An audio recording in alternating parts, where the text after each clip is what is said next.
আখিরুজ্জামানে মুমিনের স্বপ্ন বেশি বেশি সত্য হবে। তো সত্য স্বপ্নের কি ব্যাখ্যা দিবেন? কোনো ব্যাখ্যা নাই। আপনি কি জান্নাত জাহান্নাম দেখেছেন? দেখেন নাই। মিজান পুলসিরাত দেখেছেন? রূহ, আপনার শরীরে একটা রূহ আছে, আত্মা, এটা কি দেখেছেন? এখন এই যে বিষয়গুলো দেখা যায় না, আধ্যাত্মিকত্ব, বারাকা, আল্লাহর নূর, কবরের আযাব, পরকাল, ফেরেশতা, জিনজাতি, তো এগুলোকে আমরা তো বাহ্যিক জ্ঞান দিয়ে ব্যাখ্যা করতে পারবো না, পারবো? তাই বলে কি এগুলোর অস্তিত্ব নাই? বলেন, এগুলোর অস্তিত্ব আছে কি নাই? যদি এগুলোর অস্তিত্ব কেউ বিজ্ঞান দিয়ে প্রমাণ করতে চায়, পারবে? যুক্তি দিয়ে প্রমাণ করতে চাইলে পারবে? কোনো দর্শন দিয়ে প্রমাণ করতে চাইলে পারবে? পারবে না। তাহলে এখানে একটা বিষয় হচ্ছে, আল্লাহর পক্ষ থেকে যা নাজিল হয়েছে চোখ বন্ধ করে বিশ্বাস করতে হবে। এখন এই চোখ বন্ধ করে বিশ্বাস করলে পরে মানুষ আপনাকে বলবে ধর্মান্ধ, কি বলবে? এবং ইসলামের এই মৌলিক বিষয়গুলোকে যদি আপনি চোখ বন্ধ করে মেনে চলেন, এখনকার বিশ্বের মানুষ আপনাকে বলবে আপনি মৌলবাদী। এখন আপনি বলেন, ইসলামের মৌলিক বিষয়গুলোকে মেনে না চললে কি কেউ মুসলিম হতে পারবে কি না? পারবে? তাহলে পরিপূর্ণ মুসলিম হতে হলে আমাকে মৌলবাদী হতে হচ্ছে কি না? আমি এটা দিয়ে কি বুঝাচ্ছি? বুঝাচ্ছি আল্লাহ পাকের নাজিল করা প্রতিটা বিষয়কে চোখ বন্ধ করে মানতে হবে। কিছু বিষয় আমার বুঝে আসবে, কিছু বিষয় আমার বুঝে নাও আসতে পারে। এখন যতগুলো বিষয় বললাম, একটাও কি ব্যাখ্যা করতে পারবেন? কিন্তু এগুলো আপনাকে মানতেই হচ্ছে, কারণ আপনি মুসলিম। আল্লাহ বলেছেন, রাসূল বলেছেন, আমি মেনেছি। এখন আমার জ্ঞান কি আল্লাহ এবং তার রাসূলের জ্ঞানের চেয়ে বেশি না কম? এই পুরো মহাবিশ্ব যিনি পরিচালনা করছেন তার জ্ঞান বেশি না আমার জ্ঞান বেশি? এই পুরো মহাবিশ্বের শত কোটি গ্যালাক্সি আছে, এক একটা গ্যালাক্সিতে হাজার হাজার সৌরজগৎ আছে। এরকম শত সহস্র গ্যালাক্সি নিয়ে একটা আসমান গঠিত হয়। এরকম 7টা মহাদেশ আছে, সাতটা মহাবিশ্ব আছে। এই 7 মহাবিশ্বের উপরে আছে কুরসি, ওয়াসিআ কুরসিয়ুহুস সামাওয়াতি ওয়াল আরদ। তার উপরে আছে মহাসাগর, যার গভীরতা 500 বছরের পথ। তার উপরে আছে আল্লাহ রাব্বুল আলামিনের আরশে আজিম। আর আল্লাহ রাব্বুল আলামিন এই আরশের উপর সমুন্নত। সেই মহান আল্লাহকে আমরা বলি আল্লাহু আকবার। কি বলি? এই যে আল্লাহু আকবারের মর্ম বুঝলেন? এখন এই বিশাল সত্তা আল্লাহু আকবার, আল্লাহ পাক সবচেয়ে বড়, এই সর্বোচ্চ সত্তার জ্ঞান বেশি না আমার জ্ঞান বেশি? তার পক্ষ থেকে যখন কোরআন এবং হাদিস নাজিল হচ্ছে, আমাকে তো চোখ বন্ধ করেই মানতে হবে, নাকি আমি যুক্তি দিব? হ্যাঁ, কিছু বিষয় আমার বুঝে আসবে, কিছু বিষয় আমার বুঝে নাও আসতে পারে। কিছু বিষয় আমি সায়েন্স দিয়ে প্রমাণ করতে পারবো, কিছু নাও পারতে পারি। কিছু আমি দর্শন দিয়ে প্রমাণ করতে পারবো, কিছু নাও পারতে পারি। যেগুলো পারছি না সেগুলো আমার বা আমাদের জ্ঞানের সীমাবদ্ধতা। কথা কি বুঝতে পারছেন? এটা আল্লাহ পাকের জ্ঞানের বা আল্লাহ পাকের ওহির কোনো ত্রুটি নয়। আল্লাহর ওহির কোনো ত্রুটি আছে? এটা আমার জ্ঞানের সীমাবদ্ধতা। আসেন সামনে যাই। যে কথাটা বলতে গিয়ে এদিকে আসলাম, দেখুন এমন অনেক বিষয় আছে যেগুলো আমরা খালি চোখে ব্যাখ্যা করতে পারবো না। আমরা যে যুগটাকে আইয়ামে জাহিলিয়াত বলছি, ওই যুগটাতে যে সমস্যাগুলো ছিল, যে পাপগুলো ছিল, সেগুলো এখনকার বিশ্বে আরও অনেক উঁচু লেভেলে বিরাজ করছে। যেমন এই যে আপনারা বললেন, একটা পাপ ছিল শিরক। সরাসরি মূর্তি পূজা বলছি না, আমরা বলছি কি শিরকের পাপ ছিল। ওই আইয়ামে জাহিলিয়াতের মানুষগুলো শিরকের পাপে নিমজ্জিত ছিল। তারা শুধু মূর্তির পূজাই করতো এমনটা নয়, তারা কবরেরও পূজা করত, তারা মৃত মানুষেরও পূজা করত, তারা কেউ কেউ নাস্তিকতায়ও বিশ্বাসী ছিল। সূরা মুমিনুন পড়লে দেখবেন তাদের মধ্যে একটা আকীদা ছিল, ইন হিয়া ইল্লা হায়াতুনা দুনিয়া নামুতু ওয়া নাহয়া। কাফেররা বলতো যে আমরা এই পৃথিবীতে জন্মেছি, এখানেই আমরা জন্মাবো, এখানেই মারা যাব, ওয়া মা নাহনু বিমাবউসিন, আমাদেরকে পুনরুত্থিত করা হবে না। এই পরকালের কনসেপ্টে তারা বিশ্বাস করতো না। তো এরকমও লোক ছিল। শুধু যে লাত, ওজ্জা, হবল, মানাত এগুলোর পূজা করতো তাই নয় বিষয়টা। এখানে কবর পূজাও ছিল, এখানে আপনার মৃত মানুষের পূজাও ছিল, এখানে গাছপালা, চন্দ্র, সূর্য, নক্ষত্রের পূজাও ছিল, আবার নাস্তিকতাও ছিল। এক কথায় আইয়ামে জাহিলিয়াতের সবচেয়ে বড় পাপ ছিল শিরক। কথা কি বুঝতে পারছেন ভাই? আচ্ছা, না বুঝলে বলবেন, শেষে গিয়ে প্রশ্ন করবেন ইনশাআল্লাহ, সমস্যা নাই। তাহলে প্রথম যে পাপটার কথা বললাম সেটা কি? শিরক। এখন একটু এই 1400 বছর পরে চলে আসেন, চলে এসে দেখেন এখনকার সমাজের দিকে তাকান, এখনকার মুসলিম রাষ্ট্রগুলোর দিকে তাকান আর পুরো বিশ্বের দিকে তাকান, সবচেয়ে বড় সমস্যাটা কি বলেন? সবচেয়ে বড় সমস্যা কি শিরক নয়? আচ্ছা, মুসলিমরা কি এখন অনেকেই কবর পূজা করে না? মুসলিমদের মধ্যে অনেকেই দেখবেন যে মৃত মানুষের কাছে চাচ্ছে না, মৃত মানুষের কাছে সন্তান প্রার্থনা করে না, ওই যে ওখানে গিয়ে নজর মান্নত করছে না যে মৃত মানুষকে সন্তুষ্ট করলে আমার ভালো হবে, না হলে আমার কোনো ক্ষতি হয়ে যাবে, এটা মানুষ করছে না। মুসলিমদের মধ্যে বহু মানুষ আল্লাহর হালালকে হারাম করছে না, আল্লাহর হারামকে হালাল করে নিচ্ছে না, এটাও কিন্তু শিরক। আপনি কি জানেন যে আল্লাহর হালালকে হারাম করলে শিরক হয়? আল্লাহর হারামকে হালাল করলে শিরক হয়। সুদ হালাল না হারাম? না, সুদ তো ফরজ। সুদ হালাল না হারাম? সুদ তো এখনকার বিশ্বে ফরজ। সুদ ছাড়া এই বিশ্ব চলবে না। আপনি ঠিক বলছেন, কিন্তু সুদ ছাড়া এই বিশ্ব চলে না। যে কোনো কিছু করতে গেলে সুদ লাগবে। তো এখন যে সবাই এটাকে হালাল করে নিচ্ছে, এটা কি হচ্ছে? আল্লাহর হারামকে মানুষ হালাল করছে না। আচ্ছা বলেন, মদ হারাম না হালাল? বলেন। মদ তো ওয়াজিব নাকি? যুব সমাজে তো মদ না খেলে চলেই না। মদ খায় না এমন যুব সমাজের সংখ্যা বেশি, না খায় তার সংখ্যা বেশি? কয়টা ছেলে আছে স্মোক করে না? বলেন, কয়টা ছেলে দেখাতে পারবেন যারা স্মোক করে না? এখানে কারা কারা স্মোক করেন না? মাশাআল্লাহ, আলহামদুলিল্লাহ, মাশাআল্লাহ। হাত নামান, হাত নামান, হাত নামান। আল্লাহ পাক আপনাদের রক্তে এবং মাংসে বরকত দান করুন, দোয়া করি। যদি আপনি কোনো কমিউনিটির মধ্যে দেখাতে পারেন যে তারা মাদক থেকে দূরে আছে, তারা শুধুমাত্র ইসলামিক কমিউনিটি, অন্য কোনো কমিউনিটি। যদি আপনি মাদক মুক্ত কোনো ক্যাম্পাস দেখাতে পারেন, সেটা হবে মাদ্রাসা। যদি পর্ন মুক্ত ক্যাম্পাস দেখাতে পারেন, দেখাতে হবে মাদ্রাসাকে। এখানে বিষয়টা হচ্ছে, যারা ইসলাম প্র্যাকটিস করে, কোরআন এবং সুন্নাহর বুঝ যাদের মধ্যে আছে, যাদের মধ্যে আল্লাহর ভয় আছে, এরা কখনো সুদ খাবে? এরা কি মদ খাইতে পারবে? পারবে না। ইনশাল্লাহ আপনারা কি জেনা করতে পারবেন? আল্লাহ পাক আপনাদেরকে ঈমান আমলের উপর অটুট রাখুন, আমিন। যে কথাটা বলছি, কেউ যদি আল্লাহর হালালকে হারাম করে নেয় আর কেউ যদি আল্লাহর হারামকে হালাল করে ফেলে, এটাকে কিন্তু শিরক বলা হয়। এই বিশ্বে কি এই সমস্যা নাই? বুঝেন না, এই সমস্যা আছে কি নাই? আছে। সামনে আগান। এই বিশ্বের শিক্ষা ক্ষেত্রগুলো দেখবেন, এই শিক্ষা ক্ষেত্রগুলোর মধ্যে নাস্তিকতার শিক্ষা বাড়ছে না কমছে? বাড়ছে। এই বিশ্বের অর্থনীতি দেখবেন, অর্থনীতির মধ্যে শিরক বাড়ছে না কমছে?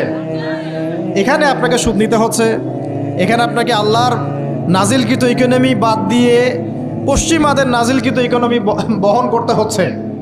এটাও এক প্রকার কুফরি। আরও সমস্যা আছে। এই বিশ্বের ওয়ার্ল্ড অ্যাফেয়ার্সের দিকে তাকাবেন, দেখবেন বিশ্বের কয়টা জায়গা আপনি আমাকে দেখাতে পারবেন যেখানে মুসলিমদের মধ্যেও আল্লাহ রাব্বুল আলামিনের নাজিলকৃত বিধান দিয়ে বিচার ফয়সালা হচ্ছে?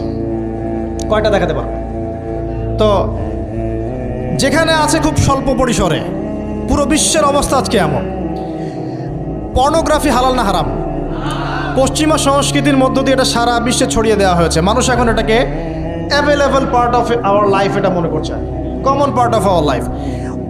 পর্দা হালাল না হারাম? বলেন, পর্দা না করাটা হারাম না হালাল? আচ্ছা, এখন দেখেন, মিডিয়া বলেন, প্রিন্ট মিডিয়া বলেন, ইলেকট্রনিক মিডিয়া বলেন, বিভিন্ন প্রযুক্তিগত উন্নয়নের মধ্য দিয়ে নগ্নতাকে প্রমোট করা হচ্ছে কি হচ্ছে না? বলেন, হচ্ছে কি হচ্ছে না? এখন কি কাপড় খোলার দিকে মানুষ বেশি আগ্রহী না পরার দিকে? দেখবেন ইসলামের বুঝ যাদের মধ্যে নাই, এরা কাপড় খুলতে চাচ্ছে এখন। আর আমি আপনাদেরকে বলি, আগের লেকচারগুলোতেও বলেছি, এই পুরো মহাবিশ্বে আমাদের বাবা আর মা আদম এবং হাওয়া আলাইহিস সালাম, তাদের গা থেকে পোশাকটা খুলে ফেলেছিল কে জানেন? কে? ইবলিস। যখনই তারা গাছের কাছে গেলেন, তখন কি হলো? ফালাম্মা যাকাশ শাজারা বাদাত লাহুমা সাওয়াতিহিমা। যখনই তারা গাছের কাছে গেলেন, তাদের কাপড় খুলে পড়ে গেল। তাহলে পুরো মহাবিশ্বে আমাদের পিতামাতাকে নগ্ন করে দিয়েছে কে? ইবলিস, শয়তান। তাহলে এখন পৃথিবীতে যারা মুসলিমদেরকে বা অমুসলিমদেরকে, পুরো মানবতাকে যারা নগ্ন করতে চাচ্ছে, এরা কার এজেন্ট? এরা কার এজেন্টটা বাস্তবায়ন করছে? এটা কি বুঝতে বাকি থাকে? আমি কথাগুলো বানিয়ে বলি নাই। সূরা আরাফ পড়েন, দেখবেন সব লেখা আছে। আসেন, এক কথায় বলতে চাচ্ছি, ওই সময়কার যে শিরকটা শুধুমাত্র মক্কায় সীমাবদ্ধ ছিল, এখনকার শিরকটা গ্লোবালাইজেশন হয়েছে, পুরো দেশে দেশে দেশে শিরক ছড়িয়ে পড়েছে। আসেন, ওই সময় আরেকটা বড় পাপ ছিল, যেটা এই যে এক ভাই বলল, সেটা হলো রিবা। রিবা রিবা মানে কি?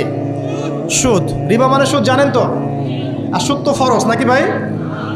আচ্ছা, এমন কোনো গ্রাম নাই বাংলাদেশে যেখানে সুদ নাই, আর বিশ্বের এমন কোনো দেশ নাই যেখানে সুদ নাই।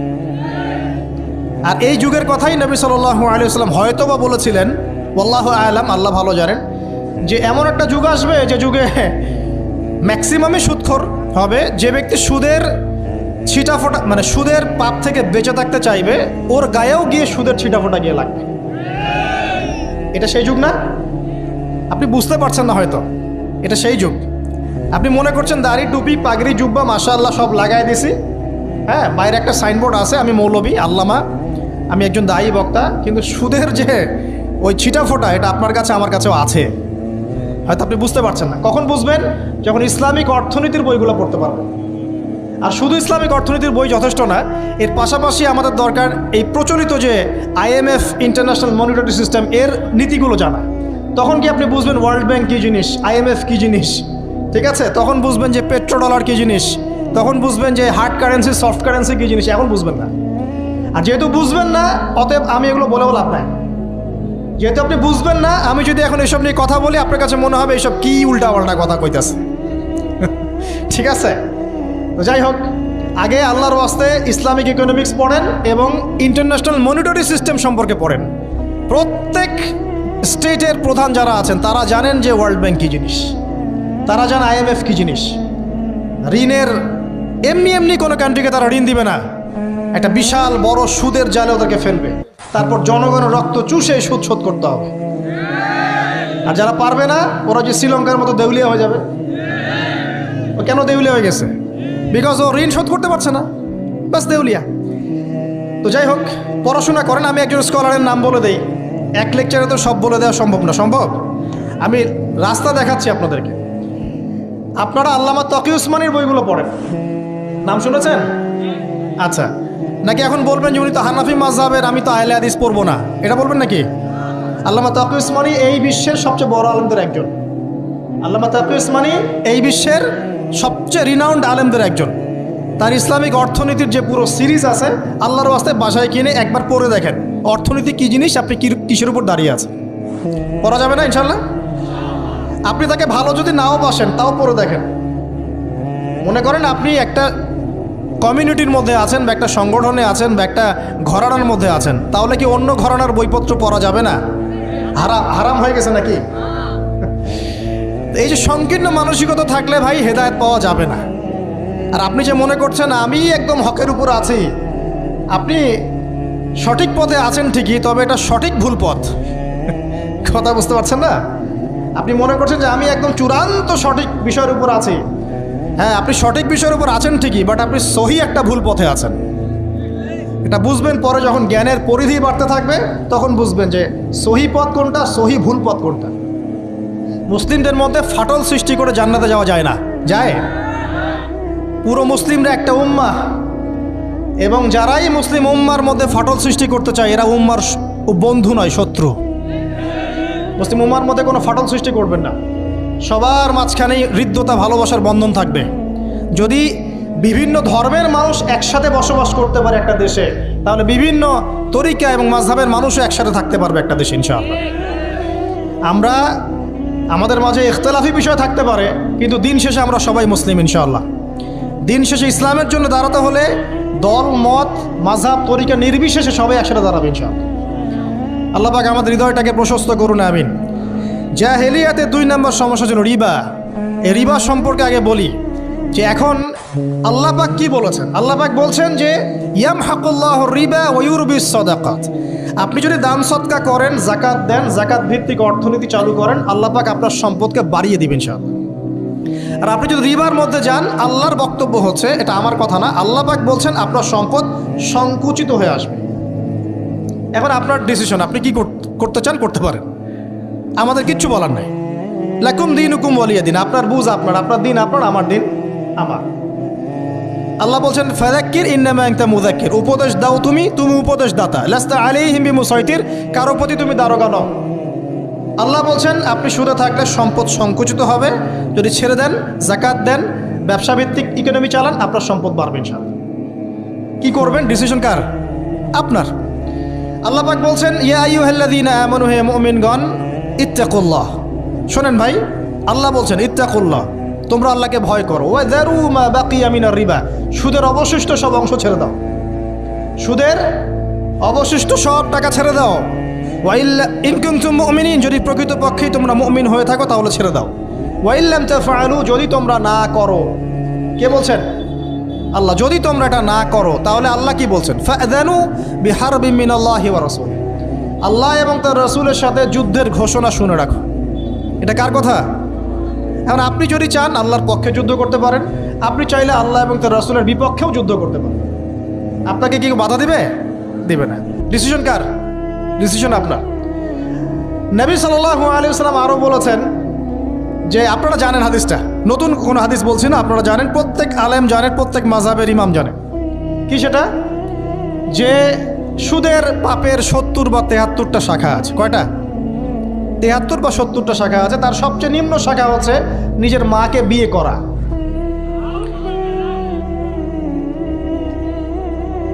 দেখলেন আমাদের অন্তরে কি কথাটা আঘাত করলো? আপনি কি আপনার মায়ের সাথে, নাউযুবিল্লাহ, আপনি কি আপনার মাকে বিয়ে করতে পারবেন?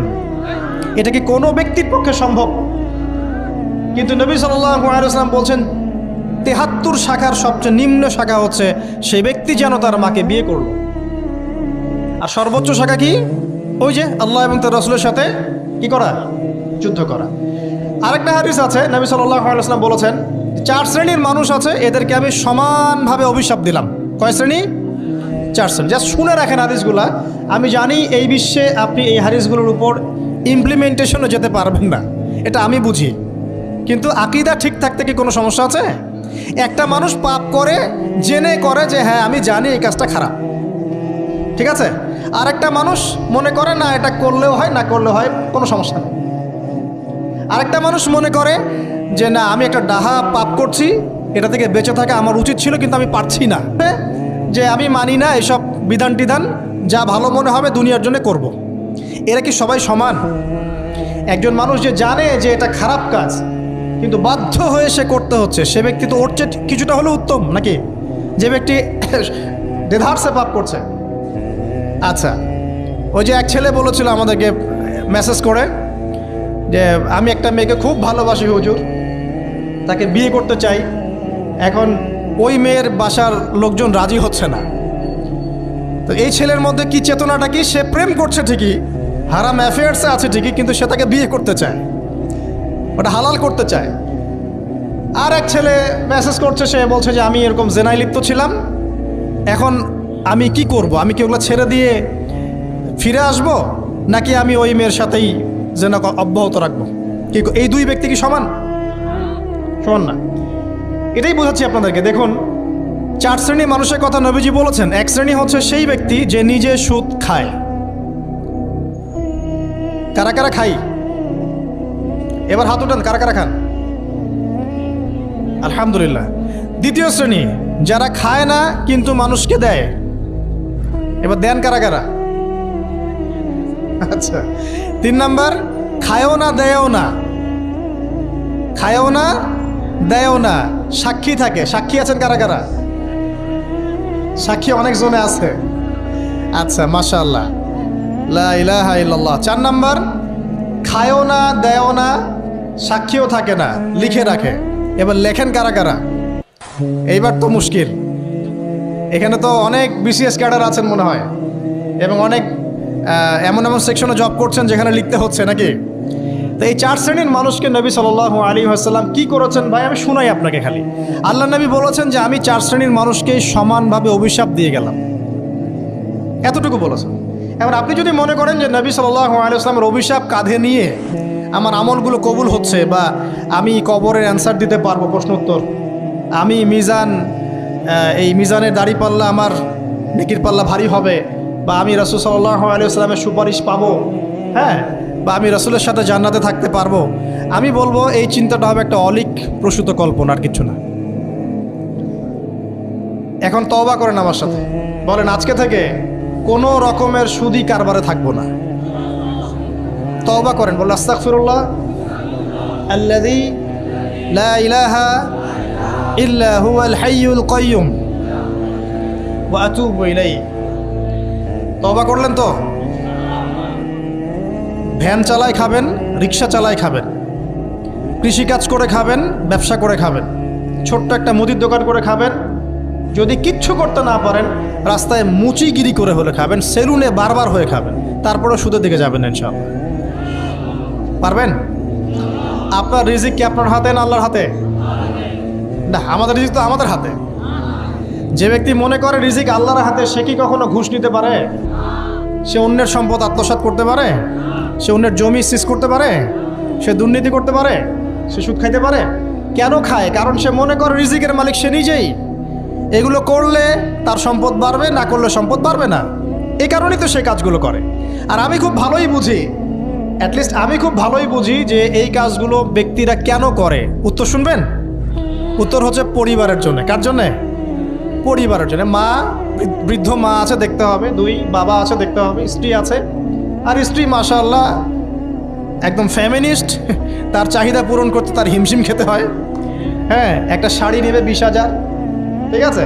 স্ত্রীর চাহিদা অনেক, গহনা গাড়ির অনেক চাহিদা। আর না দিলে তো আবার সমস্যা, বাসায় গেলে তো মানসিক টর্চার সেলে রেখে দেবে। এখনকার বেশিরভাগ পুরুষই কিন্তু নির্যাতনের শিকার। এখনকার বেশিরভাগ পুরুষ কিন্তু পুরুষ নির্যাতনের শিকার।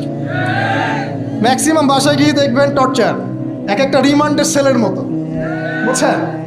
এবং এটা 7 দিন 5 দিন 7 দিনের রিমান্ড না, এটা লাইফ টাইম রিমান্ড, মানে পুরো জীবন ধরে এই রিমান্ড চলবে আর কি।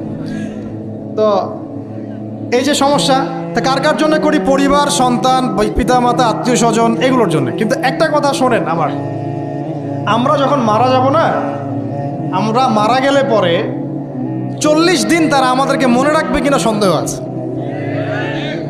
বিশ্বাস করছেন না? এই যে আমাদের অনেক আত্মীয় স্বজন মারা গেছে না, বছরে একটা বারো কি কবরস্থানে কেউ গিয়েছে? হয়তো যায়, মৃত্যুবার্ষিকী ওই দিন যায়, তাই না? দেখেন আমরা কিন্তু আস্তে আস্তে ভুলে গিয়েছি তাদেরকে, আমরা ব্যস্ত হয়ে গেছি। ঠিক একইভাবে তারাও আমাদেরকে ভুলে যাবে।